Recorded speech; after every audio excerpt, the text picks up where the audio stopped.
अस्सलाम वालेकुम स्टूडेंट्स। आज जो हमारा टॉपिक है वो है एस्टिमेशन का। ठीक है, एस्टिमेशन में हमारा पूरा चैप्टर है। आज हम वो चैप्टर शुरू करने लगे हैं एस्टिमेशन का। एस्टिमेशन में क्वेश्चन ऐसे दिए होते हैं कि कॉन्फिडेंस इंटरवल दिया होता है 90%। ठीक है, तो हम यहाँ पे लिखते हैं कॉन्फिडेंस इंटरवल 90% दिया हुआ है। अब 90% कॉन्फिडेंस इंटरवल दिया हुआ है for the mean of a normal distribution with sigma standard deviation की वैल्यू दी हुई है। गिवन सैम्पल क्या दिया हुआ है, ये जो है ये आपके पास वैल्यूज़ दी हुई हैं। इसको यूज़ करके और सिग्मा को यूज़ करके हमने ये कॉन्फिडेंस इंटरवल यूज़ करके हमने फाइंड करने हैं मीन की वैल्यू। ठीक है, म्यू की वैल्यू, पॉपुलेशन की वैल्यू फाइंड करनी है सैम्पल की वैल्यूज़ को यूज़ करते हुए। तो हम फार्मूला जो है वो यूज़ करेंगे x bar plus minus Z alpha over 2 sigma over n under root. ठीक है, कॉन्फिडेंस इंटरवल जो 90% दिया हुआ है, वो कॉन्फिडेंस इंटरवल जो 90% दिया होता है उसे कहते हैं 1 माइनस अल्फ़ा। तो 1 माइनस अल्फ़ा की वैल्यू दी है 90%, जिसको 90 को मैं परसेंट से डिवाइड करूँगी तो 0.90 आ जाएगा। परसेंट मतलब 100 से डिवाइड करते हैं। अब ये जो अल्फ़ा है ये मैं इस साइड पे ले गई हूँ, चाहे आप अल्फ़ा को इस साइड पे ले जाएं चाहे 1 को इस साइड पे ले जाएं। अब मैं अल्फ़ा को इस साइड पे ले गई हूँ, 0.09 को इस साइड पे ले गई हूँ, तो ये 1 के साथ इधर माइनस हो गया और ये माइनस का अल्फ़ा इस साइड पे जाके प्लस का हो गया। ठीक हो गया।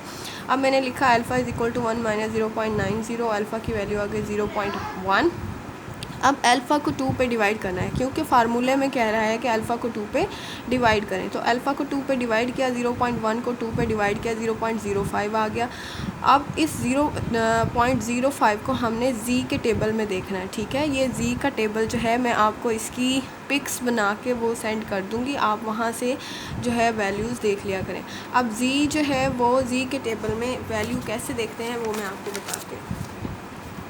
आपके पास जो मैं आपको पिक सेंड करूँगी वो ऐसे होंगी। ये टेबल आपके पास अवेलेबल होगा ऐसे।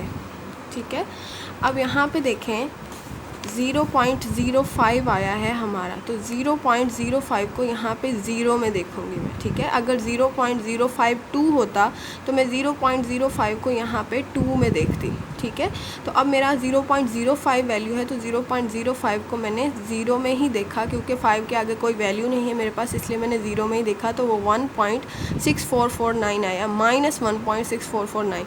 तो हमारे फार्मूले में माइनस प्लस माइनस पहले से ही लगा हुआ है, तो मैंने यहाँ पे इसकी जगह पे अब वैल्यू लिखूँगी 1.6449 और प्लस माइनस वैसे ही साथ में फार्मूले में यूज़ हो रहा है। ठीक है, अब आपने क्या किया, आपके पास जी जो टेबल वैल्यू थी वो आपने फाइंड कर ली। अब सिग्मा की वैल्यू ऑलरेडी आपको डाटा में दी हुई है, सिग्मा 3 दिया हुआ है। ठीक है, एन की वैल्यू दी हुई है, एन जो है वो एक्स की जितनी वैल्यूज़ हैं, एक्स की मैंने वैल्यूज़ लिखी, तो एन एक्स की जितनी भी वैल्यूज़ हैं वही आपके पास एन है।